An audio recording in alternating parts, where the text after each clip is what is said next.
សួស្តីលោកអ្នកនាងជាទីមេត្រីខ្ញុំបាទហាសានសូមជម្រាបសួរពីរដ្ឋធានី Washington សហរដ្ឋអាមេរិកយើងខ្ញុំសូមស្វាគមន៍លោកអ្នកនាងមកកាន់កម្មវិធីផ្សាយសារព័ត៌មាន The Cambodia Daily ដែលផ្សាយតាមបណ្ដាញសង្គម Facebook YouTube និងនៅលើគេហទំព័រជាភាសាខ្មែរសម្រាប់យប់ថ្ងៃអង្គារទី24ខែសីហាត្រូវជាថ្ងៃ1រោចខែស្រាបឆ្នាំឆ្លូវត្រីស័កពុទ្ធសករាជ2565គ្រិស្តសករាជ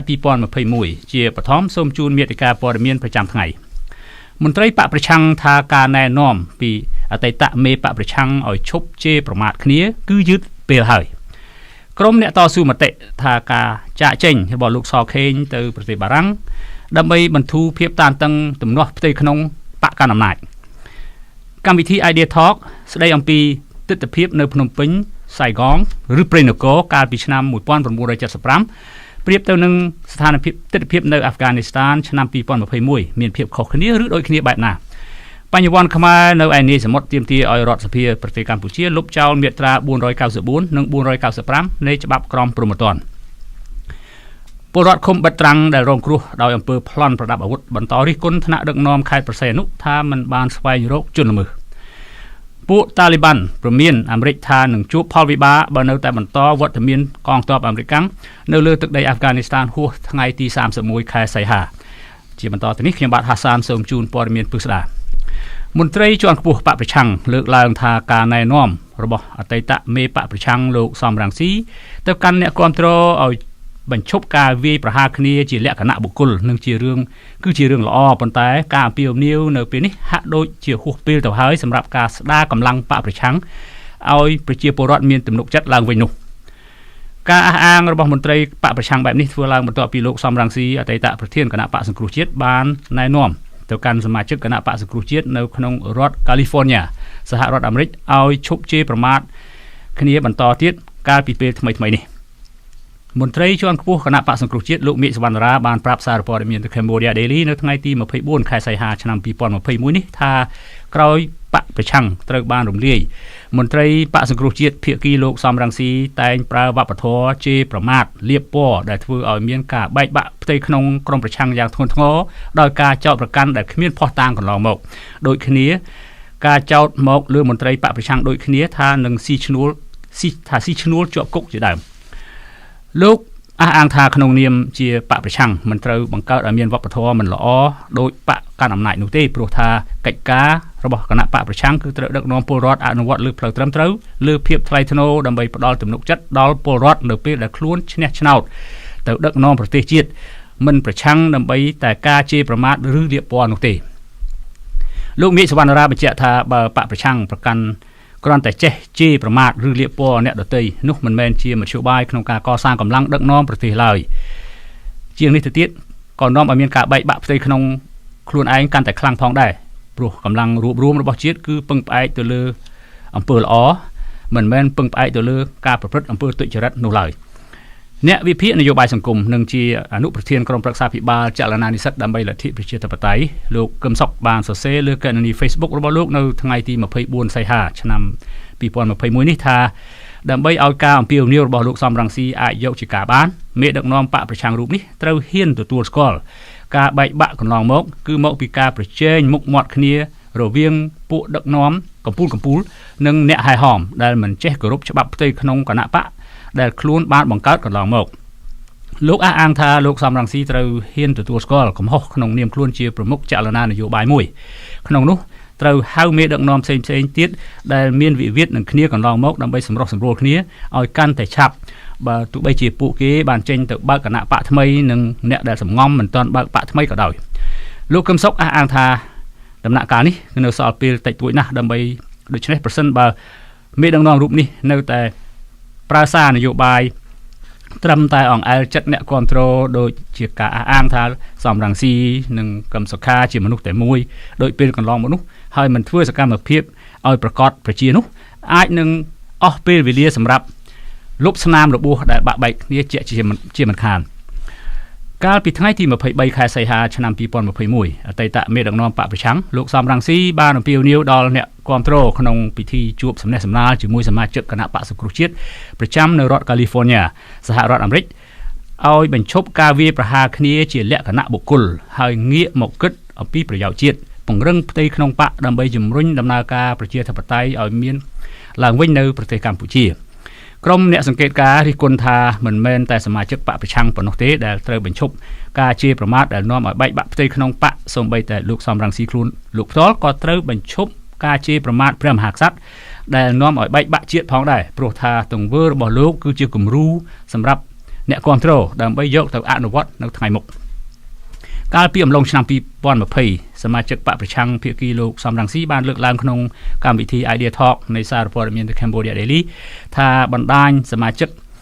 បកប្រឆាំងភាគីលោកសំរងស៊ីបានបង្កើតក្រុមជេរប្រមាថលាបពណ៌ចំពោះបុគ្គលណាដែលមិនស្របនឹងគំនិតពួកគេដើម្បីសូម្បីតែព្រះមហាក្សត្រខ្មែរក៏ពួកគេមិនលើកលែងឲ្យផងដែរ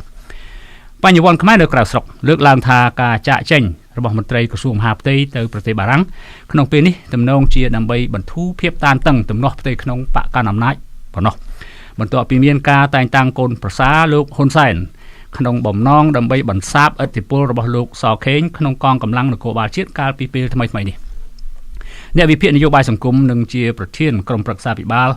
នៃចលនានិស្សិតដើម្បីលទ្ធិប្រជាធិបតេយ្យលោកកឹមសុខបានលើកឡើងក្នុងកម្មវិធី Idea Talk របស់សារព័ត៌មាន The Cambodia Daily កាលពីថ្ងៃទី23ខែសីហាឆ្នាំ2021នេះថាការតែងតាំងលោកឌីវិជាកូនប្រុសរបស់លោកកូនប្រសាររបស់លោកហ៊ុនសែនដែលជាស្វាមីអ្នកស្រីហ៊ុនម៉ាណាឲ្យដឹកនាំក្រុមស៊ើបអង្កេតលើករណីចំនួនដីធ្លីទូទាំងប្រទេសគឺជាការរំលោភអំណាចរបស់លោកហ៊ុនសខេងយ៉ាងធ្ងន់ធ្ងរក្នុងឋានៈលោកឌីវិជាត្រឹមតែជាអគ្គស្នងការរងនៃអគ្គស្នងការនគរបាលជាតិដែលជំនួសឲ្យក្រសួងមហាផ្ទៃនោះលោកអះអាងថាចំណុចសំខាន់នៃការតែងតាំងនេះគឺលោកឌីវិជាមានអំណាចប្រើកម្លាំងកងកម្លាំងនគរបាលជាតិដោយមិនឆ្លងយោបល់របស់លោកសខេងដែលជារដ្ឋមន្ត្រីក្រសួងមហាផ្ទៃនោះទេដូច្នេះបញ្ហានេះនឹងធ្វើឲ្យប៉ះទង្គិចយ៉ាងខ្លាំងចំពោះលោកសខេងទើបបណ្ដាលឲ្យលោកចាក់ចេញទៅក្រៅស្រុក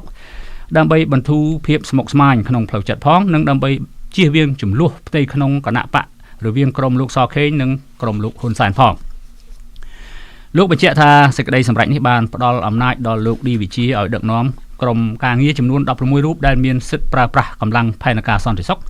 នៃអគ្គស្នងការដ្ឋាននគរបាលជាតិទូទាំងប្រទេសដែលបង្ហាញឲ្យឃើញថាការតែងតាំងនេះគឺជាការទប់ស្កាត់មួយដើម្បីកុំឲ្យមានអ្នកផ្សេងទៅស៊ើបអង្កេតការរំលោភដីធ្លីក្រៅពីសាច់ញាតិឬបកពួករបស់លោកហ៊ុនសែននិងជាការបន្ធូរបន្ថយអំណាចនិងឥទ្ធិពលរបស់លោកសខេងទៅលើកម្លាំងសន្តិសុខជាតិផងដែរទោះជាយ៉ាងណាក្តីការធ្វើដំណើរទៅក្រៅប្រទេសរយៈពេល2សប្តាហ៍នេះត្រូវបានក្រុមអ្នកវិភាគនិងអ្នកតាមដានសង្គមលើកឡើងថាទំនងអាចមានជំនួបក្រៅផ្លូវការណាមួយរវាងលោកសខេងនិងថ្នាក់ដឹកនាំអតីតគណៈបកប្រឆាំងផងដែរកាលពីថ្ងៃទី23ខែសីហាឆ្នាំ2021អ្នកនាំពាក្យក្រសួងមហាផ្ទៃលោកខៀវសុភ័ក្របានចេញលិខិតបដិសេធចំពោះការចុះផ្សាយថានឹងអាចមានជួបក្រៅផ្លូវការរវាងលោកសខេងនិងមន្ត្រីជាន់ខ្ពស់បកប្រឆាំងក្នុងអំឡុងដំណើរទស្សនកិច្ចរបស់លោកនៅប្រទេសបារាំងក្នុងពេលនេះប្រពន្ធដែលបញ្ជាក់ថាការលើកឡើងនេះគឺជារឿងមិនពិតព្រោះការធ្វើដំណើររបស់រដ្ឋមន្ត្រីក្រសួងមហាផ្ទៃនៅពេលនេះគឺជាធុរៈផ្ទាល់ខ្លួនប៉ុណ្ណោះមិនមានកម្មវិធីផ្សេងនោះឡើយអ្នកស្រាវជ្រាវសង្គមអភិវឌ្ឍសង្គមបណ្ឌិតសេងសេរីបានប្រាប់សារព័ត៌មាន The Cambodia Daily នៅថ្ងៃទី24ខែសីហានេះថាការធ្វើដំណើររបស់លោករដ្ឋមន្ត្រីក្រសួងមហាផ្ទៃសខេងទៅកាន់ប្រទេសបារាំងក្នុងស្ថានភាព COVID-19 នេះប្រហែលជាមានហេតុផលនយោបាយនៅពីក្រោយជាជាងរឿងឯកជនព្រោះថាក្នុងស្ថានភាពប្រទេសកំពុងប្រឈមនឹងវិបត្តិ COVID-19 នេះការចេញទៅក្រៅប្រទេសដោយមូលហេតុផ្ទាល់ខ្លួនគឺជាហេតុផលមិនទំនងនោះទេលោកអះអាងថាការចាក់ចែងនេះគឺប្រហែលជាអាចនឹងមានការចរចាណាមួយរវាងគណៈបកប្រឆាំងដើម្បីរកដំណោះស្រាយនយោបាយរួមសម្រាប់ប្រទេសកម្ពុជាព្រោះថាដំណើរទស្សនកិច្ចនេះធ្វើឡើងស្របពេលដែលសហរដ្ឋអាមេរិកកំពុងជំរុញឲ្យមានការអនុម័តច្បាប់ដើម្បីដាក់ទណ្ឌកម្មលើកម្ពុជាក្នុងគោលបំណងឲ្យបើកលំហប្រជាធិបតេយ្យឡើងវិញក្រោយគេមើលឃើញថាការរឹតបន្តឹងសេរីភាពនៅប្រទេសកម្ពុជាបានកើតឡើងជាបន្តបន្ទាប់មកនេះបណ្ឌិតសេងសេរីបញ្ជាក់ថាប្រសិនបើដំណើរទស្សនកិច្ចនេះនាំឲ្យមានការចរចានយោបាយណាមួយដើម្បីឈានទៅរកដំណោះស្រាយនយោបាយនៅប្រទេសកម្ពុជានោះគឺជារឿងល្អសម្រាប់ខ្មែរទាំងអស់គ្នាដែលគួរតែអបអរសាទរក្រុមអ្នកខ្លំមើលខ្លះនិយាយថាវត្តមានរបស់លោកសខេងនៅប្រទេសបារាំងគ្មានហេតុផលណាមួយដើម្បីជួបក្រុមមន្ត្រីបកប្រឆាំងជាពិសេសភាគីលោកសំរងស៊ីនោះទេប៉ុន្តែលោកសខេងអាចស្វែងរកប្រព័ន្ធអនុគ្រោះពន្ធពីអឺរ៉ុប EBA 20% មកវិញប្រភពដដែលឲ្យដឹងទៀតថាលោកសខេងធ្លាប់រងនៅការចោទប្រកាន់ពីលោកសំរងស៊ីកាលពីអំឡុងឆ្នាំ2019ថារូបលោកនិងកូនប្រសាររបស់លោកហ៊ុនសែនគឺលោកឌីវិជាកំពុងរៀបចំគម្រោងដើម្បីកម្ចាត់ក្រុមលោកសខេងលោកហ៊ុនសែនដើម្បីសងសឹកឲ្យឪពុករបស់លោកគឺលោកហុកឡង់ឌីអតីតអគ្គស្នងការនគរបាលជាតិដែលបានស្លាប់ដោយសារការផ្ទុះឧទ្ធម្ភាគចក្រកាលពីឆ្នាំ2004ហើយដែលមានការសង្ស័យថាលោកហ៊ុនសែនជាអ្នកបញ្ជាឲ្យមានការរៀបចំផ្ទុះក្របបែកនោះក្រោយមកលោកសខេងបានសម្រេចប្តឹងលោកសំរងស៊ីដោយអះអាងថាដើម្បីឲ្យអ្នកនយោបាយមានក្រមសីលធម៌និងបញ្ជាពីការចោទប្រកាន់ការលៀបពណ៌ដែលនាំឲ្យខ្មែរបែកបាក់គ្នាធ្ងន់ធ្ងរសាលាដំបងរាជធានីភ្នំពេញនៅចុងខែធ្នូឆ្នាំ2020បានសម្រេចកាត់ទោសលោកសំរងស៊ីឲ្យជាប់ពន្ធនាគារចំនួន4ឆ្នាំក្នុងនោះមាន2ឆ្នាំលើករណីបំភ្លៃព័ត៌មានជុំវិញមរណភាពរបស់អតីតអគ្គស្នងការនគរបាលជាតិហុកឡង់ឌីនិង2ឆ្នាំទៀតលើករណីញុះញង់ប្រជាពលរដ្ឋឲ្យសងបំណុលធនាគារលោកអ្នកនាងជាទីមេត្រីនៅពេលនេះយើងឈានមកដល់កម្មវិធី Idea Talk ដែលយើងមានភ្ញៀវពិសេសរបស់យើងគឺអតីតអ្នកកាសែតដ៏ល្បីមួយរូបនិងជាអ្នកនិពន្ធសៀវភៅនិយាយតាក់ទិននឹងរឿងខ្មែរនិងរឿងរ៉ាវទាំងឡាយនៅក្នុងឥណ្ឌូចិនគឺអ្នកស្រី Elizabeth Baker I'd like to welcome Miss Elizabeth Baker good morning to you and it's a great honor for me to speak with you today thank you Well, good morning, and it's an honor to be on your program. Thank you. Thank you very much for making your time to be on our program today. Before I begin my question, I'd like to let our audience of 13 million plus know who Ms. Baker is. Ms. Elizabeth Baker started her career as a Washington Post correspondent covering Cambodia during the Vietnam War, then moved to become the New York Times correspondent. Please correct me if I missed any part of your long list of credentials. In 2002, she won the Pulitzer Prize for Public Service. She was the senior foreign editor of National Public Radio, where she received 2 DuPont Columbia Awards as executive producer for reporting of South Africa's first democratic elections and the Rwanda genocide. She wrote many books, including one on Cambodia, When the War Was Over, A Modern History and the Khmer Rouge, which she won a Robert F. Kennedy book citation. To great many journalists, Ms. Baker is an expert, not just on Cambodia and Indochina, but also on Africa. She also holds a degree in Indian studies and speaks Hindi. My first question to you, Ms. Baker, from the images out of Kabul, Afghanistan, what are the differences or similarities that you can differentiate from the images out of Saigon, then South Vietnam, and Phnom Penh, Cambodia in April 1975. Are there any parallels? Okay, you start with the most difficult question. Thank you, Hassan. I'm sorry. I hope you have all the answers. It's a question we're all asking ourselves. I was just being a little playful. I think the similarity is emotional. And that's what I would like to start with. The similarity is emotional because it is a people who love their country, who don't want to leave, but don't see any way to continue. And that's the emotional similarity with Vietnam and with Cambodia. How right or wrong they turned out to be is different in all those cases, but it's you can tell yourself it's going to happen. You can, because this is in a sense, as in Cambodia and Vietnam and in Afghanistan, it should not have been a surprise, but of course it is because you can never prepare yourself for that. So I would say overall the similarity is the strong emotion, the sorrow, the questioning of what was this war all about. That is the similarity. Now the differences are enormous. Yeah. Do you want me to go into the differences now? Yes, please. Okay. Well, to go back in the war, and I'll start with just the evacuations. in Vietnam, the evacuation, they waited forever, and the ambassador refused to call for the evacuation. So it was, in many respects, it was much more chaotic. Yeah. There was no way that the Americans could try to evacuate all the Vietnamese who worked with them, because there were so many. There were tens and tens and tens of thousands. The American war, the full American war with Americans doing the fighting, was 10 years. The United States, there's never, Afghanistan had nothing like the American commitment, on the ground commitment. So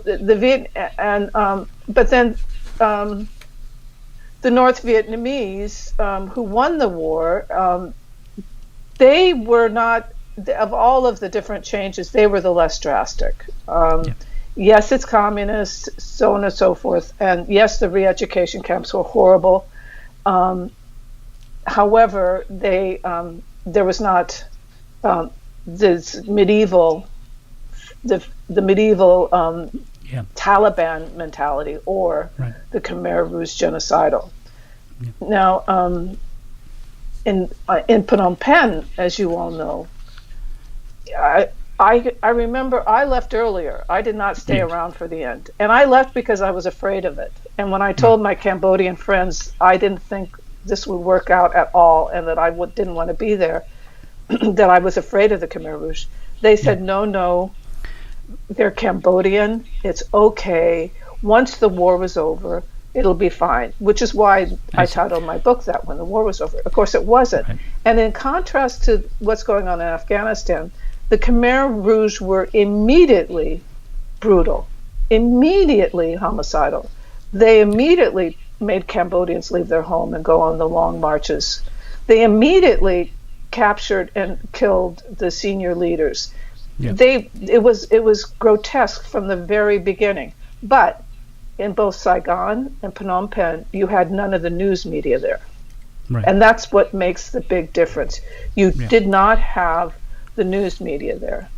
And then finally, in terms, the final similarity, and this is to the shame of my country, is that the way the United States fought the wars gave the Cambodians and Vietnamese and the Afghans not the choice that they pretended to give them. They supported corrupt governments that did not create a military that would fight, and that when the United States said, no, we can't continue, the house of cards fell down. So it was, I hope, finally, see, the one common thread here is the United States, and I hope that the American people and the American officials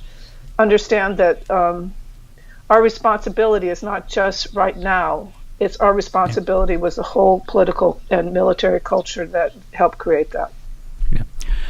Yes, the Afghan war somehow has faded. The support for the Afghan war has somehow faded away. But we always had a reason to go to war. At least we claim to have one that is legitimate. President Biden said last week, we went to war for two reasons.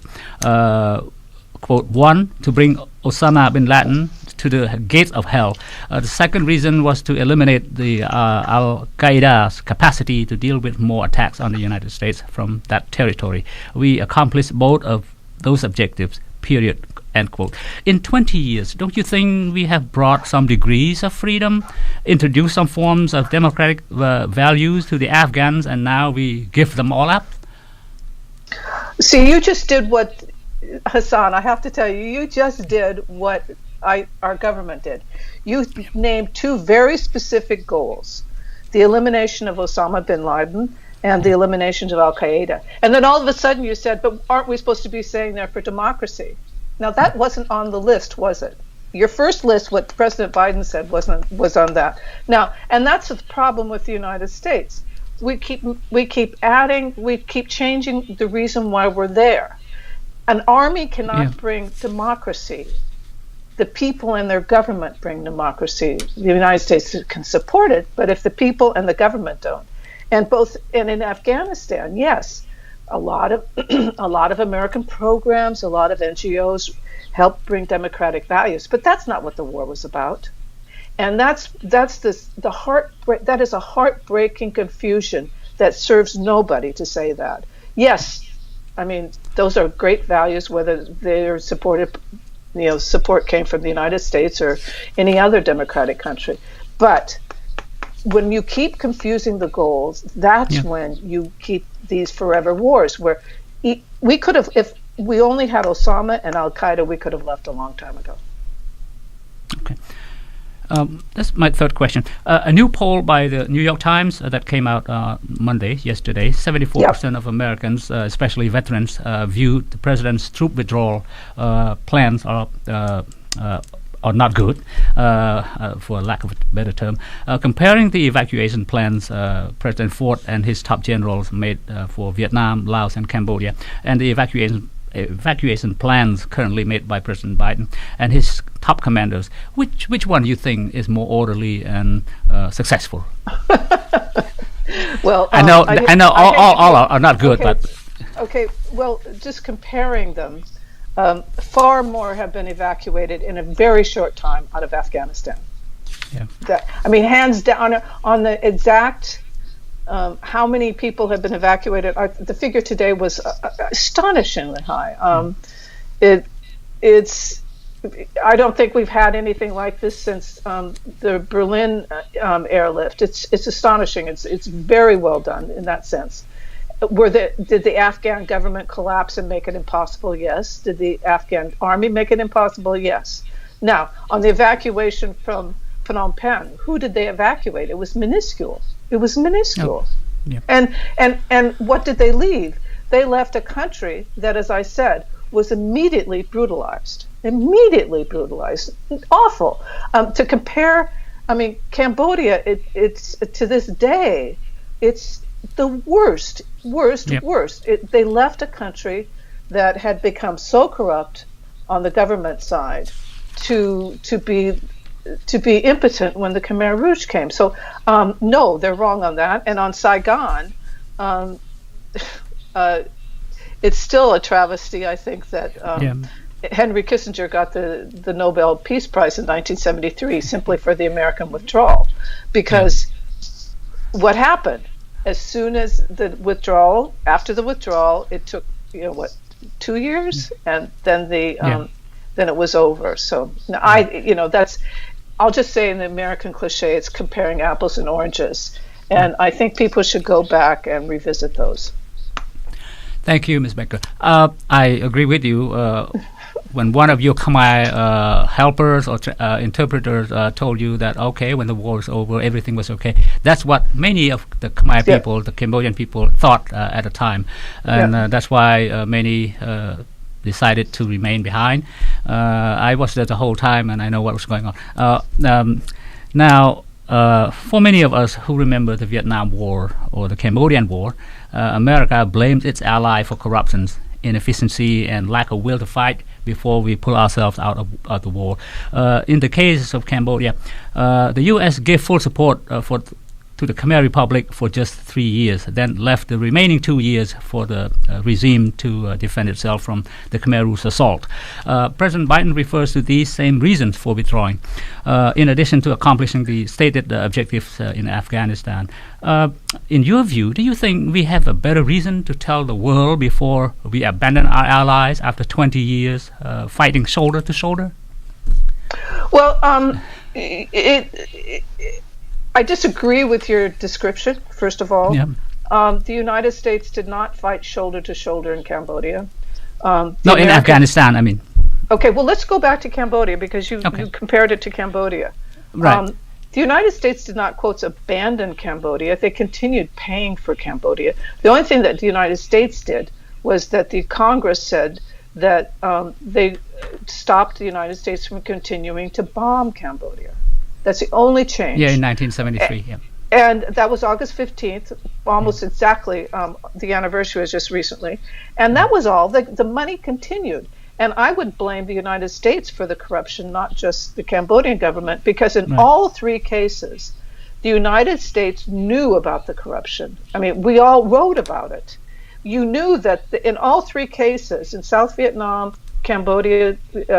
government, and Afghanistan, you knew there were ghost soldiers on the payrolls. You knew that the generals were taking a lot of money and putting it in Swiss banks. You knew that when the refugees came into the capital cities in all three countries, they had to pay bribes. You knew that the Cambodian government, the South Vietnamese government, Afghan government was despised by the locals. So it was both, and who gave them the money? The United States government.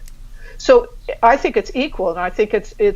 hypocritical of the United States to say, "Oh gosh, we can't stay because they are corrupt," because we were essential to the corruption. What they're saying now is not that. I mean, President Biden just said, "We've completed our mission and we're going." Yeah. That's different than what you just said about shoulder to shoulder. And and the Americans did not fight. The only country where the Americans did the majority of the fighting was South Vietnam, not in Afghanistan, and certainly not in Cambodia. That's very different. And I wouldn't be surprised in the case of Afghanistan if the United States did not continue to have a relationship.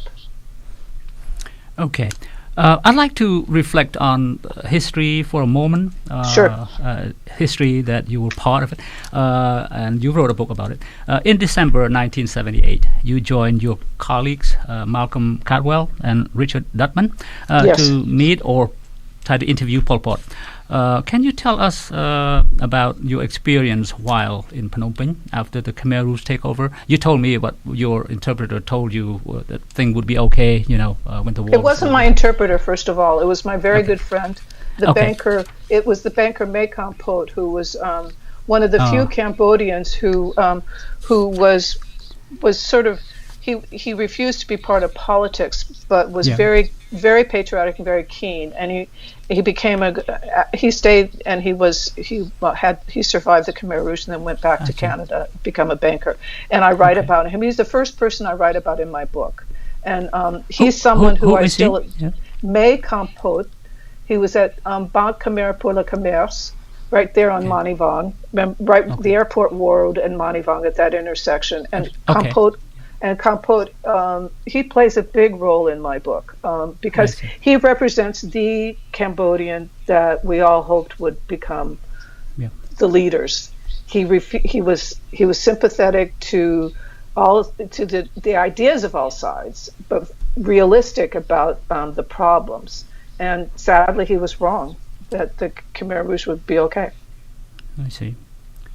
So, but you stay at the hotel and then you heard gunshots outside the hotel? Is that what happened? Okay. So back to December 1978. The three of us were invited we were the first and the last to be invited to Democratic Kampuchea under the Khmer Rouge, because Western journalists, because they knew that they had provoked Vietnam too much and that the Vietnamese would respond. And we went all over the country, not just Phnom Penh. We had 2 weeks there. We went all over the country. And on the very last day, with only an hour in advance notice, we were told we would finally get to interview Pol Pot. So we were staying at the government guest house and taken over to what used to be the French colonial hotel headquarters, right? No, headquarters right on the river, and it's now the Cambodian government Department of Development or something. It's right by the Phnom. It's right by the Phnom. Anyway, and then that's where we had the interview. And first it was just Mr. Dudman and myself, and we had sent questions in advance at the very beginning of our 2-week trip because we never knew if we were going to see him or not. And he was more charismatic than I had realized, which sort of makes sense because that's how you become a leader. And he was, but once he started talking, he was a fanatic, and he knew that the Vietnamese were going to attack. Because he had prompted, if you remember correctly, the Khmer Rouge had prompted border war with the South, with Vietnam, with communist Vietnam, and wanting, there were arguments about that. Yes, okay. And saying they wanted to take back Kampuchea Chrome, et cetera, et cetera. It was absolutely insane. And one of the reasons he did it was because he was trying to blame the Vietnamese for all the problems in their own country. So anyway, instead of answering our questions, all he did was spend an hour and a half telling us why the United States and NATO should come to his rescue, the rescue of democratic Kampuchea, when the Vietnamese invaded. And he predicted that Vietnam would not be able to invade without the help of all of the Warsaw Pact countries, which would be those countries aligned with the Soviet Union. And I could not believe what he said. And he went on and on and on and on and on and on and on. And then we left. And then that night, we were very happy it was over, because it was sort of like being under house arrest for 2 weeks, because we could not move without them moving us. We couldn't do anything. They decided who we would. They decided who would be we would interview. They decided they would interrupt me if they didn't like my questions, and plus we knew that the Vietnamese were going to invade. We at least could listen to BBC, and we knew that the invasion had already started. At least not the invasion per se, but the back and forth, the beginning of artillery exchange. Yes, the invasion was launched in December 1978. Well, was it right after we left? Excuse me, it was right after we left. Yes. It was the day after we left. Yeah. So what did Pol Pot tell you, his justification or his main reason to transform the country into, such an agrarian state? He didn't tell us anything. His people did, but the whole 2 weeks was one big seminar saying that they wanted to get rid of the French influence, they wanted to get rid of the feudal influence, they wanted to wipe the slate clean, and they didn't trust the meritocracy of the other era. They didn't trust the professionals from the other era. They only trusted the farmers and the peasants, and which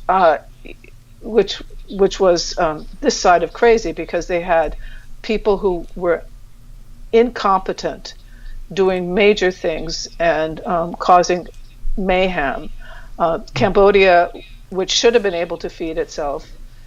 wasn't able to, because people were treated to the equivalent of concentration camps. And of course the food wasn't there. And whenever I raised these questions, they would say that I was CIA. And so it wasn't a conversation like you hope I can tell you. It wasn't a conversation at all. It was propaganda. It was just propaganda. And I think the impression I got above everything else is that underneath that propaganda was not only cruelty. Now, I didn't see any executions or anything like that. They would never let me. But the cruelty was evident in the way they treated people. There were no schools. There were no churches. There were no mosques. There were no temples. There was no marketplace. People were not allowed to do anything but work, and that they had to do from their concentration camps. So what I saw was cruelty and incredible incompetence. They didn't know what they were doing. So whenever they failed, they killed somebody. Yeah. Okay. Now, our friends and allies have had terrible experiences after joining the U.S. to fight for a cause, because I was part of that war too, just briefly in Cambodia. What is the best way, if you can advise, you think to avoid future catastrophe that we have seen so far? So you think you were helping the United States when you fought? No, we were fighting against communism. That's our main focus back then, with the help of the United States. What communism was it? Well, we learned then that when the communists took over the country, we would be slaughtered. Oh, okay, but you thought you were fighting Vietnamese communists. Yes, that was influence. That was the main influence, and the Khmer Rouge were nowhere to be found the first few years of the war. So the thing that the reason I wanted to underline that is that your country. First of all, the reason you got into the war, even though Cambodia was lucky, no matter what you think of Sihanouk, at least he kept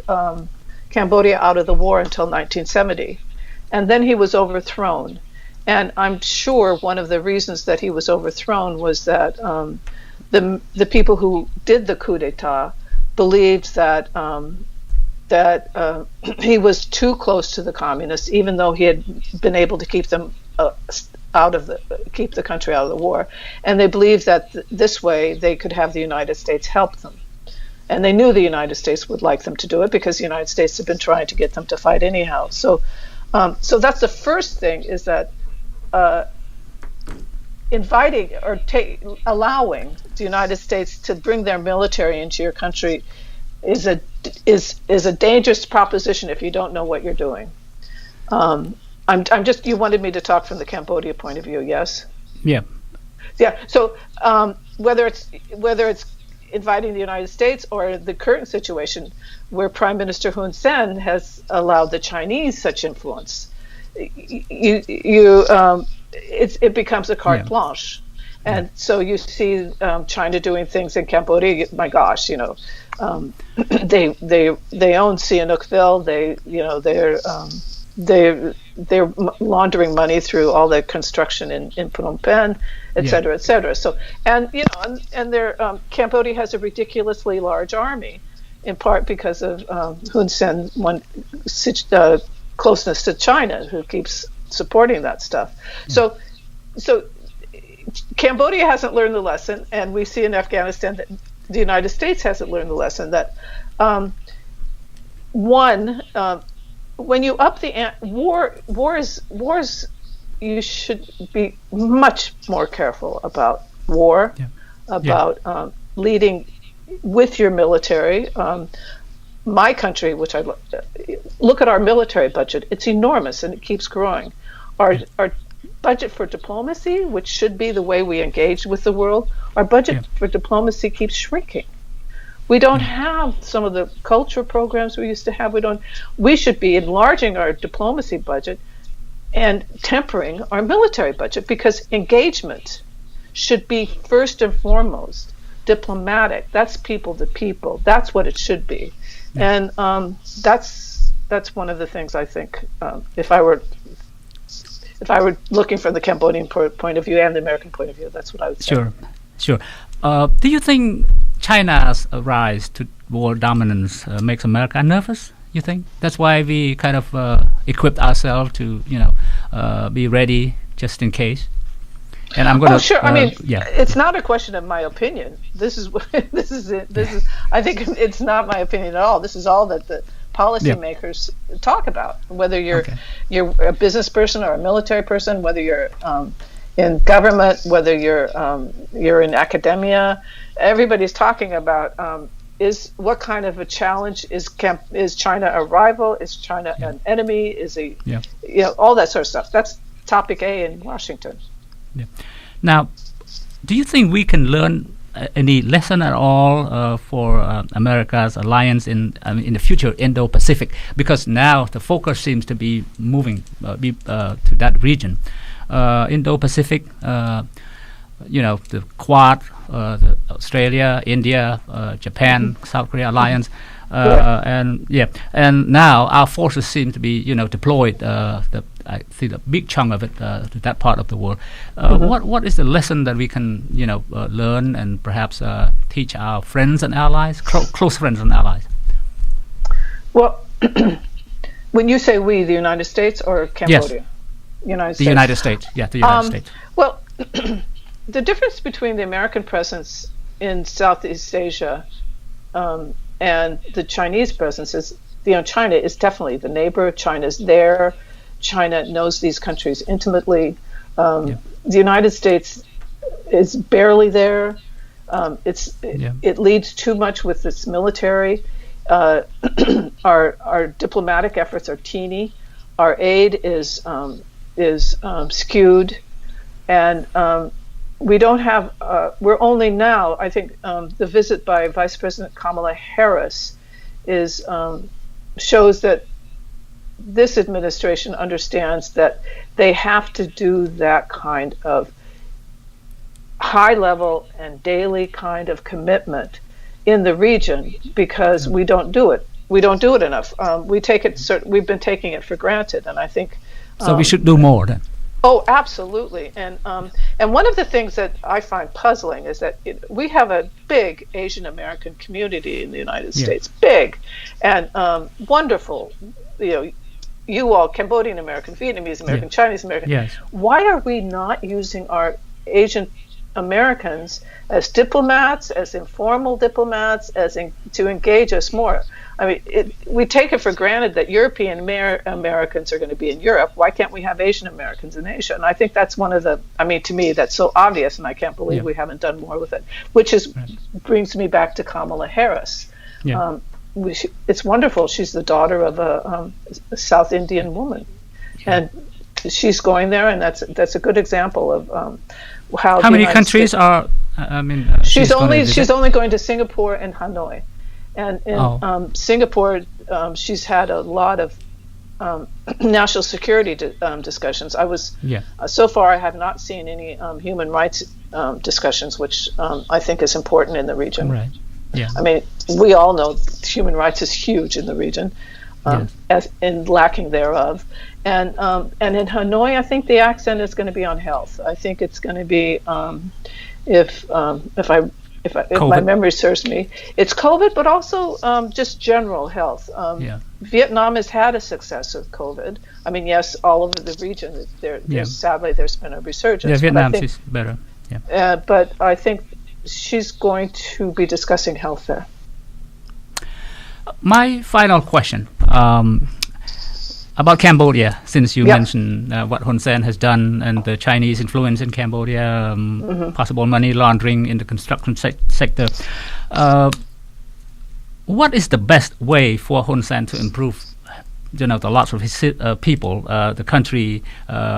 suffering from human rights abuses, and, the sliding back of democracy and freedom? What would be the best way for him to, or is he stuck in there, he can't do anything, or you think any possibility that he's going to be able to improve that? Well, the question is, does he want to? And I don't think he wants to. I think he is doing what he wants to do. I don't think it's any coincidence that he went after and got rid of the independent press, the independent opposition,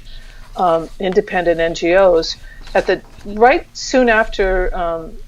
then President, the election of then President Donald Trump, who made it quite clear that he didn't care about human rights, that he didn't care about, he considered the press the enemy of the people, so on and so forth. So that sort of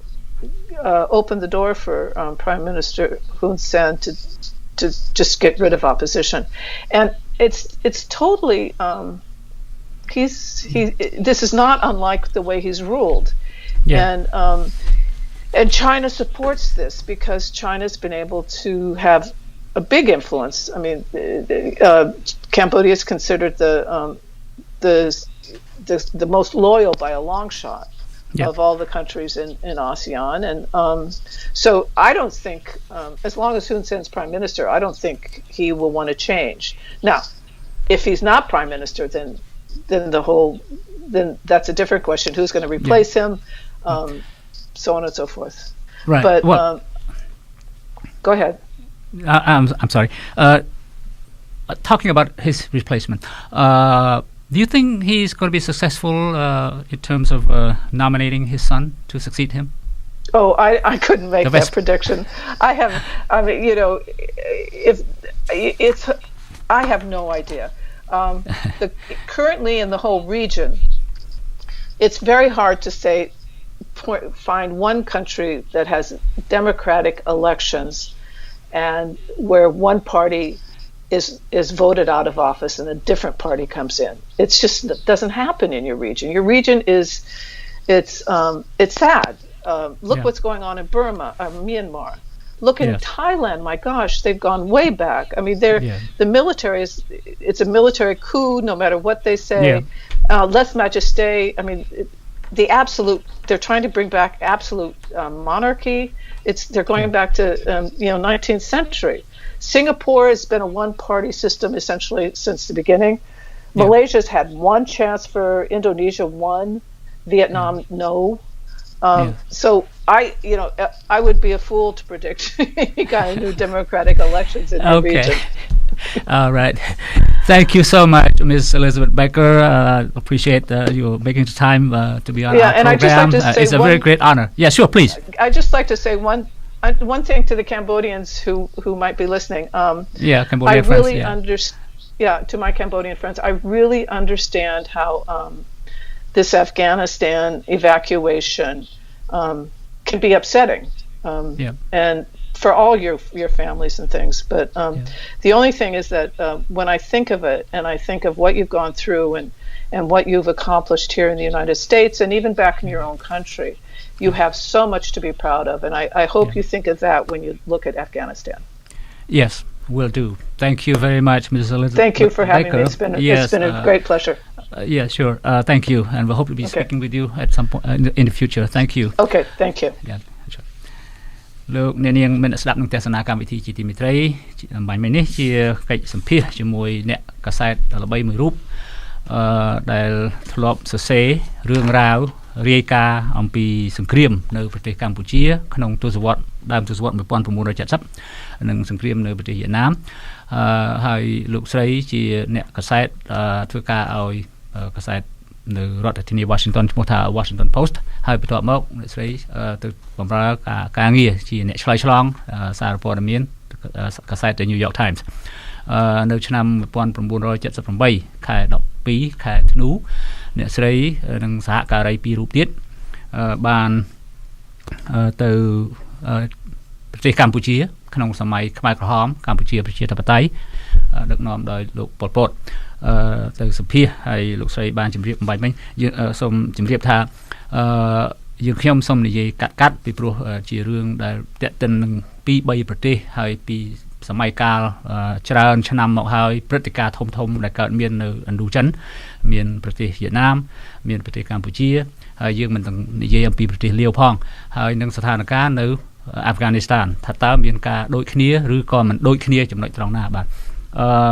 លោកស្រីបានជម្រាបថានៅ Afghanistan យើងចំណាយធនធានដល់សន្ធឹកសន្ធាប់ហើយនឹងចំណាយពេលវេលាដ៏យូរនៅខាងប្រទេសកម្ពុជានិងនៅខាងប្រទេសវៀតណាមការជំលះផែនការជំលះមិនមានការធ្វើឡើងធំដុំទ្រង់ទ្រាយធំដូចនៅ Afghanistan នោះទេតាមព័ត៌មាននៅមកដល់ថ្ងៃនេះគឺថា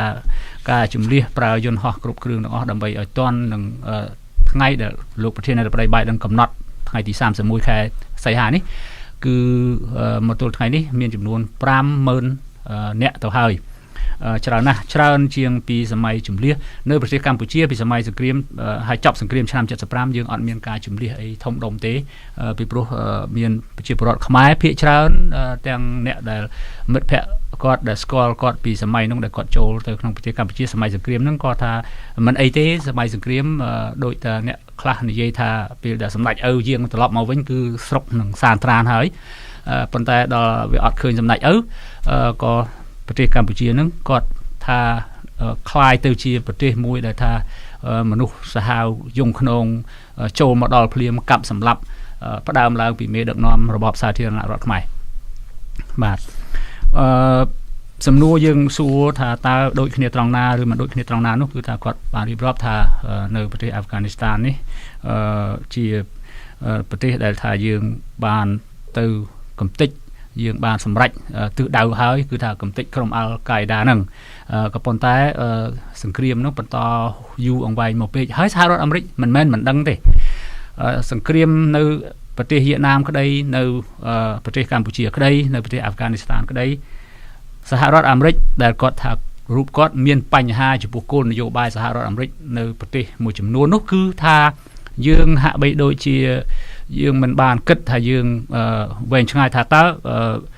របបមួយដែលយើងគ្រប់គ្រងនឹងជារបបយ៉ាងម៉េចហើយយើងជួយជំរុញរបបនឹងឲ្យដើរផ្លូវណាសហរដ្ឋអាមេរិកមិនមែនមិនដឹងថារបបមួយនោះពុករលួយដល់កម្រិតណានោះទេមានឈ្មោះតាហ៊ានខ្មោចហើយ ដំសនីមួយចំនួនមេតបមួយចំនួនយកលុយប្រាក់ខែទៅហ៊ានផ្ទេរយកទៅលាក់ទុកនៅក្រៅប្រទេសដឹងសហរដ្ឋអាមេរិកដឹងក៏ប៉ុន្តែយើងអត់មានផែនការអីនឹងថាធ្វើអ្វីឲ្យដើម្បីឲ្យរបបនឹងរឹងប៉ឹងឈរលើជើងខ្លួនឯងពេលដែលយើងសម្រេចកិច្ចយើងថាយើងចង់ឈប់ជួយក៏ឈប់ទៅយើងថារបបនោះពុករលួយ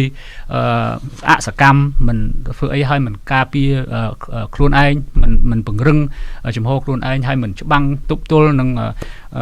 ខ្មាំងសត្រូវការបន្ទោសគ្នាជាការមួយបន្ទោសបានងាយជាទីបំផុតបាទប៉ុន្តែដល់ពេលធ្វើគឺថាយើងធ្វើក៏ប៉ុន្តែភាពខុសគ្នាមួយដែលយើងខ្ញុំសួរគាត់ពីព្រោះគាត់ជាអ្នកកសែតសម័យនោះហើយដឹងថាយើងប្រទេសកម្ពុជាច្បាំងដើម្បីអ្វីក៏ប៉ុន្តែលោកស្រីហាក់ដូចជាចង់ដាក់កំហុសថាស្រុកនៅសន្តិភាពសុខយើងមានក្រុមអ្នកធ្វើរដ្ឋប្រហារហើយសង្ឃឹមថាសហរដ្ឋអាមេរិកនឹងទៅជួយរបបនោះឲ្យរឹងប៉ឹងដូចថាយូរអង្វែងយើងខ្ញុំប្រាប់គាត់ថាប្រទេសកម្ពុជាអត់មានទ័ពអាមេរិកកាំងទៅជួយច្បាំងទេសម័យនោះហើយគាត់ក៏ដឹងដែរថាយើងច្បាំងដើម្បីប្រឆាំងនឹងពួកកុម្មុយនីសនឹងអ្នកណាផ្ដើមពីអ្នកណាគឺផ្ដើមពីយេកុងយួនខាងជើងទ័ពព្រៃនៅលើទឹកដីខ្មែរដូច្នេះគាត់ក៏អាចដឹងយើងក៏ដឹងមួយទៅទៀតថានៅពេលដែលខ្ញុំបានជម្រាបគាត់ថាសហរដ្ឋអាមេរិកក្នុងរយៈពេល5ឆ្នាំជួយសាធារណរដ្ឋខ្មែរជាជំនួយដុំកំភួនគឺហៅថាគ្រប់បែបយ៉ាងនោះតែ3ឆ្នាំទេហើយ2ឆ្នាំមួយទៀតហ្នឹងគឺខ្សោយទៅសភាក៏កាត់ជំនួយដូច្នេះរដ្ឋាភិបាលលោកលន់នល់ហ្នឹងគឺមាន2ឆ្នាំដើម្បីនឹងរស់ទប់ទល់នឹងការវាយប្រហារពីពួកទ័ពព្រៃកុម្មុយនីសបាទត្រង់នឹងមួយដែលយើងមានទស្សនៈខុសគ្នាយើងខ្ញុំទទួលស្គាល់ថាពុករលួយការពុករលួយមានប៉ុន្តែយើងសួរថាអំពើពុករលួយហ្នឹងយើងអាចកែបានទេសម័យនេះក៏ពុករលួយសម្បើមណាស់ដែរហើយខ្ញុំសូមសង្ខេបពីព្រោះយើងនៅមានព័ត៌មានជាតិមួយចំនួនទៀតនិងអន្តរជាតិដែលត្រូវជម្រាបជូនលោកអ្នកនាងសួរថាតើរោគហ៊ុនសែនសពថ្ងៃគាត់ដឹកនាំប្រទេសរបៀបយ៉ាងម៉េចលោកស្រី Elizabeth Baker គាត់ថាគាត់អត់យល់ដែរលោកហ៊ុនសែនគាត់អត់ធ្វើអីសម្រាប់ប្រជាពលរដ្ឋគាត់ទេគាត់ធ្វើអីតាមគាត់ចង់ធ្វើហើយគាត់អត់បានគិតថាតើធ្វើរបៀបអញ្ចេះហ្នឹងប្រទេសជាតិនឹងទៅជាយ៉ាងណាយ៉ាងណីទេគាត់ធ្វើតាមគាត់ធ្វើមិនខុសអ្វីពីសម័យប៉ុលពតនោះដែរគឺថាដែលគាត់បានទៅឃើញថាប៉ុលពតពេលជួបនិយាយគាត់និយាយអួតអាងតែរឿងគាត់អញ្ចឹងទៅហើយគាត់អត់បានយករឿងគេហៅថា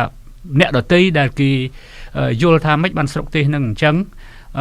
ធ្វើអញ្ចឹងវាទៅជាយ៉ាងណាយ៉ាងណីគាត់អត់និយាយទេគឺគាត់និយាយបញ្យលអ្នកកសែតបរទេសប្រចាំប្រទេសហ្នឹងរបៀបឃោសនាថារបបរបស់គាត់ហ្នឹងល្អប្រពៃត្រឹមត្រូវហើយសូម្បីតែអ្នកកសែតគេទៅឃើញផ្ទាល់ថាវាមិនអញ្ចឹងគ្មានអ្វីទាំងអស់នៅក្នុងទីក្រុងរដ្ឋធានីនោះហើយប្រជាពលរដ្ឋធ្វើការនៅក្នុងកន្លែងមួយដែលគេមើលទៅថាដូចជាជំរុំប្រមូលផ្ដុំកម្លាំងធ្វើការងារហ្នឹងធ្វើពលកម្មបានសេចក្តីថាក្រមដែលថាមកកសាងប្រទេសហ្នឹងអត់យល់ថាតើកសាងប្រទេសចាប់ពីជ្រុងណាទៅជ្រុងណាទេធ្វើតាមការយល់ឃើញអត់មានការសិក្សាអីដិតដល់បាទហើយបន្តមកទៀតចំណុចដែលថាឥទ្ធិពលចិននៅឥទ្ធិពលចិននៅក្នុងស្រុកខ្មែរលោកស្រីមានបើនិយាយបន្លយថាក្រុមហ៊ុនខ្លះយកលុយមកដូរលៀងក្នុងនាមជាផែនការគម្រោងសំណង់សង់អគារទិញដីបាទហើយលុយកាក់ខ្លះជាលុយដែលអត់ស្អាតយកមកលៀងនៅស្រុកខ្មែរសួរថាតើលោកហ៊ុនសែនអាចនឹងឲ្យកូនលោកឡើងជំនួសទេលោកស្រីគាត់លោក Elizabeth Baker ថាគាត់ស្មានមិនអាចទស្សទាយបានទេក្នុងរឿងអស់ហ្នឹងក៏ប៉ុន្តែគាត់នៅលើកជាឧទាហរណ៍ថាសហរដ្ឋអាមេរិកមិនសូវជាធ្វើអីដិតដល់នៅក្នុងតំបន់នោះទេដូច្នេះមិនសូវស្គាល់ផ្នត់គំនិតជនជាតិនៅអាស៊ីអាគ្នេយ៍នឹងស៊ីជម្រៅដូចប្រទេសចិនទេ ប្រទេសចិនគេមានប្រវត្តិមានវប្បធម៌ទំនាក់ទំនងជាប់លាប់ជាយូរឆ្នាំណាស់មកហើយនៅតំបន់នោះហើយគាត់រៀបរាប់ប្រទេសដូចជានៅភូមានៅប្រទេសវៀតណាមនៅកម្ពុជានៅសិង្ហបុរីក៏សិតតែជាប្រទេសដែលធ្លាប់ផ្ដាច់ការធ្លាប់កាន់អំណាចយូរអង្វែងគណៈបកតែមួយដូច្នេះអាស៊ីអាគ្នេយ៍ហ្នឹងគឺថារៀនតាមគ្នាមានប្រទេសខ្លះទើបនឹងងើបប្រុងថាដើរផ្លូវប្រជាធិបតេយ្យក៏បកត្រឡប់ក្រោយទៅវិញដូចជានៅប្រទេសថៃជាដើមធ្វើរដ្ឋប្រហារតាមតែគេហៅថាការមើលឃើញរបស់ខ្លួនហ្នឹងទៅបាទមួយទៀតនោះគឺសហរដ្ឋអាមេរិកនឹងងាកទៅរកតំបន់ការពារជួយការពារសម្ព័ន្ធមិត្តរបស់ខ្លួននៅសមុទ្រចិនខាងត្បូងក្តីនៅ Indo-Pacific ហ្នឹង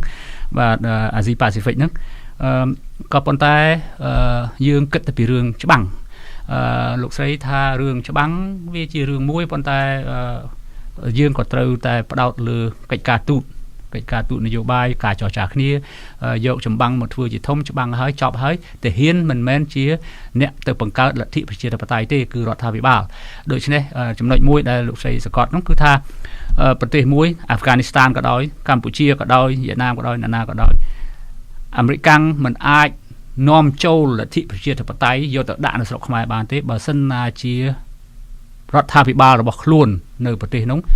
ឬក៏ពលរដ្ឋនៅប្រទេសនោះគេមិនព្រមទទួលយកគំនិតប្រជាធិបតេយ្យនោះទាំងស្រុងដូច្នេះទាហានអាចទៅច្បាំងបានប៉ុន្តែច្បាំងហើយទាហានអត់អាចបង្កើតលទ្ធិប្រជាធិបតេយ្យទេនឹងក៏នឹងជារឿងមួយដែលយើងនិយាយផ្ទុយនឹងខ្លួនយើងហើយបើសិនជាសង្ឃឹមថាការធ្វើចម្បាំងប្រើកម្លាំងទាហានទៅបង្កើតលទ្ធិប្រជាធិបតេយ្យក៏ប៉ុន្តែការខ្លះដែលថាយើងត្រូវការពារនោះគឺថាកុំឲ្យបាត់បង់ផលប្រយោជន៍របស់ខ្លួននៅត្រង់ណាត្រូវសម្គាល់ថាផលប្រយោជន៍ជាតិនោះនៅត្រង់ណាហើយយើងធ្វើនយោបាយតម្រូវទៅតាមនឹងបាទតទៅទៀតនេះលោកនាងជាទីមេត្រីយើងខ្ញុំសូមជូនព័ត៌មានក្នុងស្រុកនិងព័ត៌មានអន្តរជាតិជាបន្តទៅទៀតបាទក្រុមអ្នកតស៊ូមតិជំរុញឲ្យរដ្ឋសភាប្រទេសកម្ពុជាលុបចោលមាត្រា494និង495នៃក្រមព្រហ្មទណ្ឌព្រោះថាមាត្រានៃច្បាប់នេះគឺផ្ទុយពីខ្លឹមសារនៃរដ្ឋធម្មនុញ្ញដែលជាច្បាប់កំពូលរបស់ជាតិនិងផ្ទុយពីកតិកាសញ្ញាអន្តរជាតិផងដែរ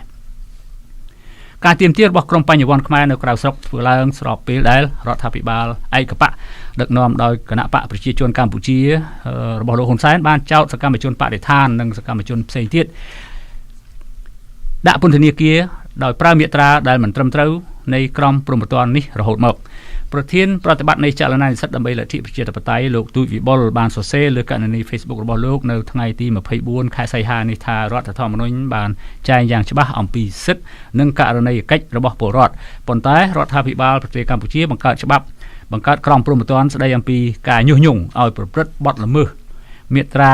494និង495នៅក្នុងចេតនាដើម្បីបំបិទសិទ្ធិនិងករណីកិច្ចរបស់ប្រជាពលរដ្ឋខ្មែរទាំងស្រុងដែលជាច្បាប់រំលោភលើរដ្ឋធម្មនុញ្ញយ៉ាងធ្ងន់ធ្ងរលោកអះអាងថារាល់ការទាមទារឲ្យដោះលែងសកម្មជនសង្គមឬការចរចារកដំណោះស្រាយនយោបាយណាមួយគួរតែភ្ជាប់នៅការទាមទារឲ្យលុបចោលមាត្រា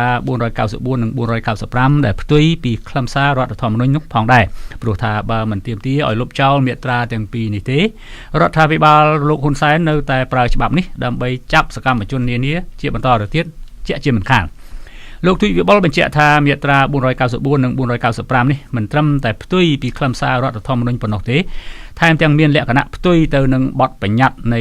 លិខិតតុបករសិទ្ធិមនុស្សអន្តរជាតិជាពិសេសកតិកាសញ្ញាអន្តរជាតិស្ដីអំពីសិទ្ធិពលរដ្ឋក្នុងការសម្ដែងមតិដែលកម្ពុជាជារដ្ឋភាគីបានផ្ដល់សច្ចាប័នលើច្បាប់នោះថែមទៀតរដ្ឋធម្មនុញ្ញប្រទេសកម្ពុជាជំពូកទី3ស្ដីអំពីសិទ្ធិនិងករណីកិច្ចរបស់ប្រជាពលរដ្ឋខ្មែរមាត្រា31ចែងថាពលរដ្ឋខ្មែរមានសិទ្ធិស្មើគ្នាចំពោះមុខច្បាប់និងករណីកិច្ចដូចគ្នាទាំងអស់ដែលប្រទេសកម្ពុជាទទួលស្គាល់ដោយមានចែងនៅក្នុងរដ្ឋធម្មនុញ្ញដូចនៅធម្មនុញ្ញនៃអង្គការសហប្រជាជាតិសេចក្តីប្រកាសសកលស្តីអំពីសិទ្ធិមនុស្សប៉ុន្តែការប្រើសិទ្ធិនេះត្រូវប្រព្រឹត្តតាមលក្ខខណ្ឌដែលកំណត់ក្នុងច្បាប់រីឯមាត្រា35នៃរដ្ឋធម្មនុញ្ញចែងថាពលរដ្ឋខ្មែរទាំងពីរភេទមានសិទ្ធិចូលរួមយ៉ាងសកម្មក្នុងជីវភាពនយោបាយសេដ្ឋកិច្ចសង្គមគិច្ចនិងវប្បធម៌របស់ប្រទេសជាតិហើយសេចក្តីស្នើទាំងឡាយដែលប្រជាពលរដ្ឋត្រូវបានទទួលការពិនិត្យ និងដោះស្រាយយ៉ាងម៉ត់ចត់ពីអង្គការរដ្ឋចំណែកមាត្រា19នៃកតិកាសញ្ញាអន្តរជាតិស្តីអំពីសិទ្ធិពលរដ្ឋនិងនយោបាយបានចែងថាមនុស្សគ្រប់រូបត្រូវមានសិទ្ធិសេរីភាពនៃការក្នុងការបញ្ចេញមតិហើយសិទ្ធិនេះត្រូវរាប់បញ្ចូលទាំងសេរីភាពក្នុងការស្វែងរកព័ត៌មានទទួលនិងផ្សព្វផ្សាយព័ត៌មាននិងគំនិតយោបល់សពបែបយ៉ាងដោយគ្មានកំណត់ព្រំដែនអ្វីទាំងអស់ទោះរឿងទាំងនោះតាមផ្ទាល់មាត់ក្តីទាំងតាមការសរសេរឬការបោះពុម្ពក្តីក្នុងទម្រង់នៃសិល្បៈឬតាមរយៈប្រព័ន្ធផ្សព្វផ្សាយដទៃទៀតក្តីដោយឡែកច្បាប់ព្រហ្មទណ្ឌក្រមព្រហ្មទណ្ឌផ្នែកទី3ស្តីអំពីការញុះញង់ការប្រព្រឹត្តបទល្មើសមាត្រា454ចែងថាដើម្បីអនុវត្តច្បាប់នេះការញុះញង់អាចត្រូវផ្ដន្ទាទោសកាលបើអំពើទាំងឡាយត្រូវបានប្រព្រឹត្តដោយជាការប្រើសម្ដីគ្រប់ប្រភេទប្រកាសនៅក្នុងកន្លែងសាធារណៈឬនៅពេលប្រជុំជាសាធារណៈបន្ថែមពីនេះការប្រើការសរសេរនិងគំនូរគ្រប់ប្រភេទដែលបានផ្សព្វផ្សាយក្នុងចំណោមសាធារណជនជាដើមក្រុមអ្នកសង្កេតការបានឲ្យដឹងកាលពីពេលថ្មីៗនេះថាបច្ចុប្បន្ននេះអាជ្ញាធរក្រុងភ្នំពេញកំពុងឃុំខ្លួនសកម្មជននយោបាយសកម្មជនការពារព្រៃឈើសកម្មជនបរិស្ថាននិងសកម្មជនសិទ្ធិមនុស្សប្រមាណជាង50នាក់ហើយដោយចោទប្រកាន់អំពីបទញុះញង់បង្កឲ្យមានភាពវឹកវរធ្ងន់ធ្ងរដល់សន្តិសុខសង្គមដោយប្រើមាត្រា494និង495នៃក្រមព្រហ្មទណ្ឌនេះតែម្ដងពួកគេរិះគន់ថា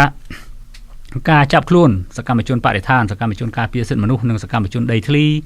កន្លងមកនេះគឺខុសនឹងនីតិវិធីច្បាប់ខុសនឹងរដ្ឋធម្មនុញ្ញប្រទេសកម្ពុជានិងមានចរិតជានយោបាយព្រោះថាការចាប់ខ្លួនអ្នកទាំងនោះគឺធ្វើឡើងក្នុងចេតនាបំបិទសម្លេងប្រឆាំងនិងបំបត្តិការរិះគន់លើរដ្ឋាភិបាលឯកបករបស់លោកហ៊ុនសែនដោយប្រើច្បាប់មិនត្រឹមត្រូវនេះដើម្បីបិទបាំងតែប៉ុណ្ណោះជុំវិញបញ្ហានេះកាលពីអំឡុងឆ្នាំ2020សេចក្តីរាយការណ៍មួយពីគម្រោងយុត្តិធម៌ពិភពលោក World Justice Project ស្តីអំពីនីតិរដ្ឋនៅកម្ពុជាបានផ្ដល់ពិន្ទុឲ្យប្រទេសកម្ពុជាជាប់លេខរៀង127ក្នុងចំណោមប្រទេសចំនួន128លើពិភពលោកដោយបង្ហាញថាប្រព័ន្ធយុត្តិធម៌នៅកម្ពុជាអាក្រក់បំផុតនៅក្នុងលោកប៉ុន្តែល្អជាងតែប្រទេសវេណេស៊ុយអេឡាតែមួយប៉ុណ្ណោះ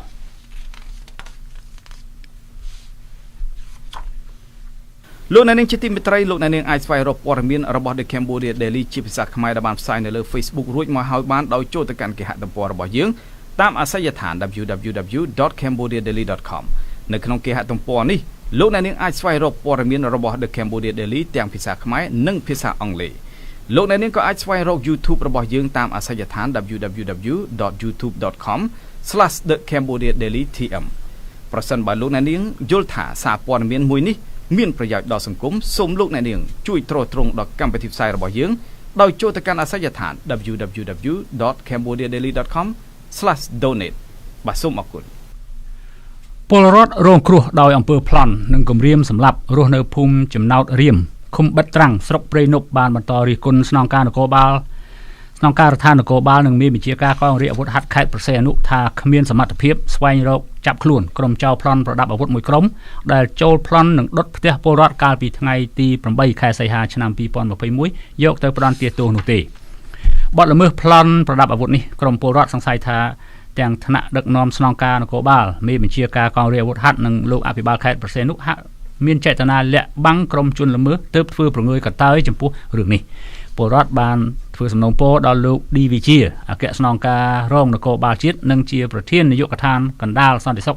ជួយស៊ើបអង្កេតនិងស្រាវជ្រាវចាប់ជនដៃដល់និងអ្នករៀបចំគម្រោងប្លន់សម្បត្តិទ្រព្យដុតផ្ទះនិងគម្រាមសម្រាប់ពលរដ្ឋដើម្បីនាំខ្លួនយកទៅផ្ដន្ទាទោសតាមច្បាប់ប្រជាពលរដ្ឋថាពួកគាត់ហាក់ដូចជាអស់ជំនឿទៅលើប្រសិទ្ធភាពការងាររបស់លោកជួននរិនស្នងការនគរបាលនិងលោកហេងប៊ុនទីមេបញ្ជាការកងរាជអាវុធហត្ថខេត្តប្រសេអនុថានឹងអាចចាប់ខ្លួនជនល្មើសមកផ្ដន្ទាទោសបានអ្នកភូមិសង្ស័យថាមានថ្នាក់ដឹកនាំនៅខេត្តនៅក្រៅហេតុការណ៍នេះដោយហេតុថាគោលបំណងធំរបស់អ្នករៀបចំគម្រោងប្លន់នេះគឺដើម្បីបណ្ដេញពលរដ្ឋឲ្យចាកចេញពីលំនៅឋានរួចប្លន់យកដីដោយចោទពួកគាត់ថាជាជនអនាធិបតេយ្យចូលមកសង់ផ្ទះរស់នៅលើដីរដ្ឋខុសច្បាប់ទោះជាបែបនេះក្តីពលរដ្ឋបានធ្វើសំណូមពរដល់លោកសខេងរដ្ឋមន្ត្រីក្រសួងមហាផ្ទៃនិងលោកហ៊ុនសែននាយករដ្ឋមន្ត្រីឲ្យជួយបញ្ជូនមន្ត្រីស្អាតស្អំដែលមានឆន្ទៈចង់ជួយដោះស្រាយកង្វល់ជូនពលរដ្ឋពិតប្រាកដ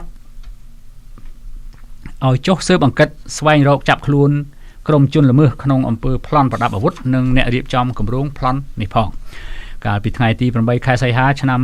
2021ពលរដ្ឋរស់នៅចំណុចភ្នំត្រងោលស្ថិតនៅក្នុងភូមិចំណោតរៀមឃុំបាត់ត្រាំងស្រុកព្រៃនប់បញ្ជាក់ថាមានក្រុមចៅប្លន់ប្រដាប់អាវុធមួយក្រុមមានគ្នាច្រើនអ្នកប្រដាប់ដោយអាវុធវែងនិងឧបករណ៍ប្រព្រឹត្តបទល្មើសបានធ្វើសកម្មភាពប្លន់ទ្រព្យសម្បត្តិគំរាមសម្លាប់និងប្រាហិង្សានិងដុតបំផ្លាញផ្ទះអស់ជាច្រើនដែលក៏ប៉ុន្តែទាំងសមត្ថកិច្ចនគរបាលនិងកងរាជអាវុធហត្ថខេត្តព្រះសីហនុហាក់ដូចជាមានការយឺតយ៉ាវចុះជួយធ្វើអន្តរាគមន៍ឲ្យពួកគាត់ទាន់ពេលវេលា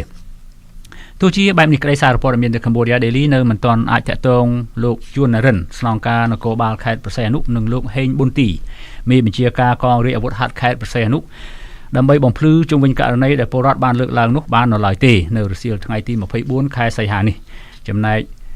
លោកគួចចម្រើនអភិបាលខេត្តព្រះសីហនុក៏មិនអាចតាក់ទងដើម្បីបំភ្លឺបាននៅឡើយដែរលោកនាងជាទីមេត្រីជាបន្តទៅទៀតនេះសូមជូនព័ត៌មានអន្តរជាតិ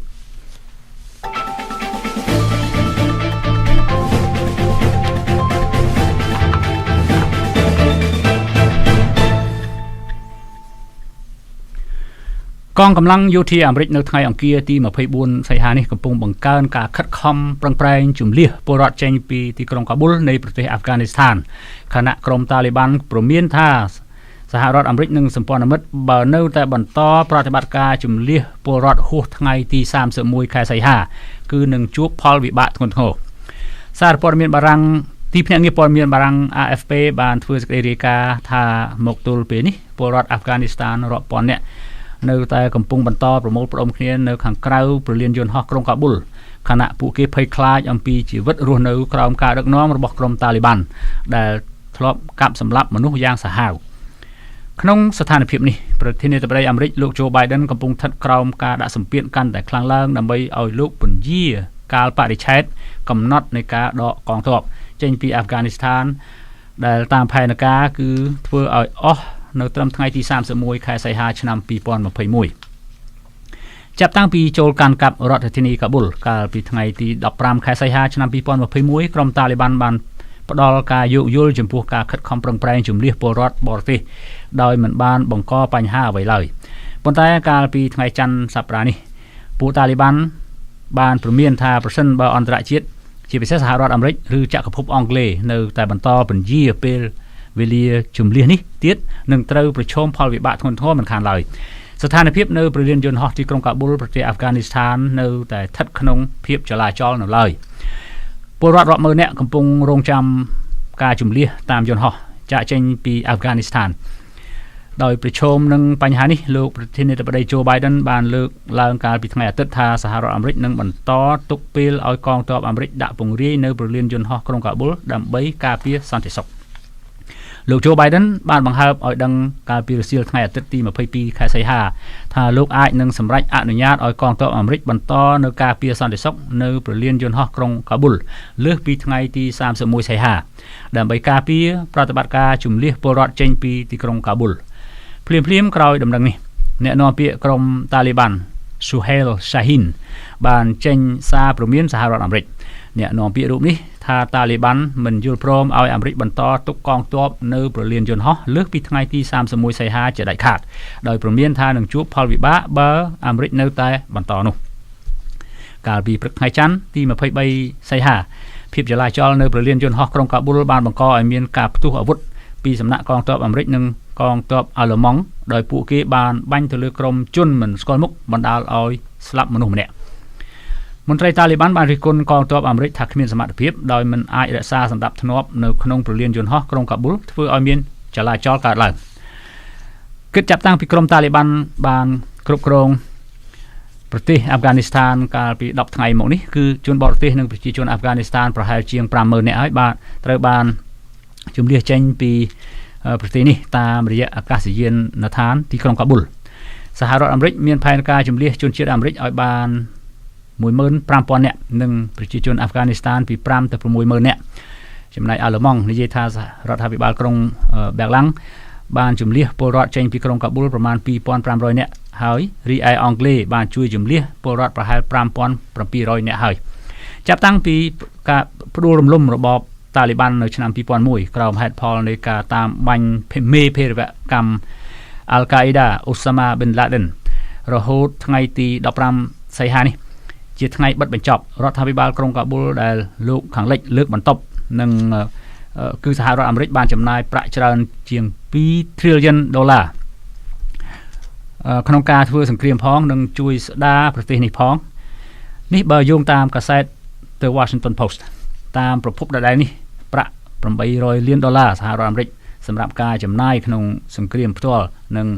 $85 លានគឺដើម្បីបណ្ដុះបណ្ដាលកងទ័ព Afghanistan ក្នុងរយៈពេលនោះកងទ័ពសហរដ្ឋអាមេរិកស្លាប់2,500 នាក់ចំណែកឯកងទ័ព Afghanistan ស្លាប់69,000 នាក់និងប្រជាជនរបស់នៃក្នុងប្រទេសនេះ47,000 នាក់ការលើកទ័ពផ្ដួលរំលំរបបតាលីបានធ្វើឡើងក្រោមបញ្ជារបស់ប្រធានាធិបតីអាមេរិកលោក George W. Bush បន្ទាប់ពីមានការវាយប្រហារភេរវកម្មនៅថ្ងៃទី11ខែកញ្ញាឆ្នាំ2001ការពិតអាមេរិកនៅពេលនោះគឺមានផែនការត្រឹមតែតាមកម្ចាត់និងបោសសម្អាតក្រុមតាលីបានដែលមានមេដឹកនាំគឺលោកអូសាម៉ាប៊ីនឡាដិនតែប៉ុណ្ណោះប៉ុន្តែក៏ចាប់ខ្លួននិងសម្លាប់បានមេភេរវកម្មនេះនៅក្រោមការបញ្ជាពីលោកប្រធានាធិបតីបារ៉ាក់អូបាម៉ាលោក Joe Biden ដែលធ្លាប់ជាអនុប្រធានាធិបតីរបស់លោកអូបាម៉ាគឺជាអ្នកប្រកាសដកកងទ័ពឲ្យអស់ពី Afghanistan ត្រឹមថ្ងៃទី31ខែសីហាមេដឹកនាំអាមេរិកវ័យ78រូបនេះវ័យ78ឆ្នាំរូបនេះបានប្រកាសថាអាមេរិកឈ្នះសង្គ្រាមតាលីបានផងហើយក៏ឈ្នះសង្គ្រាមលើក្រុមភេរវកម្មអាល់កាអេដាផងដែរខណៈលោកបដិសេធចំពោះការរិះគន់ថាសហរដ្ឋអាមេរិកមានកំហុសចំពោះការធ្វើឲ្យពួកតាលីបានឡើងកាន់អំណាចឡើងវិញលោកអ្នកនាងជាទីមេត្រីការកម្មវិធីផ្សាយរបស់យើងនៅពេលនេះចាប់តែប៉ុណ្ណេះយើងខ្ញុំសូមថ្លែងអំណរគុណលោកអ្នកនាងដែលបានខិតខំចំណាយពេលវេលាតាមដានស្ដាប់និងទស្សនាកម្មវិធីផ្សាយរបស់សារព័ត៌មាន The Cambodia Daily តាមបណ្ដាញសង្គម Facebook យើងនឹងវិលមកជួបលោកអ្នកនាងទៀតនៅថ្ងៃស្អែកប្រសិនបើលោកអ្នកនាងមានសំណួរឬយោបល់សូមសរសេរទៅកាន់កម្មវិធីផ្សាយរបស់យើងតាមអាស័យដ្ឋាន www.facebook.com/withoutfearorfavorkh យើងខ្ញុំសូមជូនពរលោកអ្នកនាងឲ្យបានប្រកបតែសេចក្តីសុខសេចក្តីចម្រើនគ្រប់ទិវារាត្រីសូមជម្រាបលា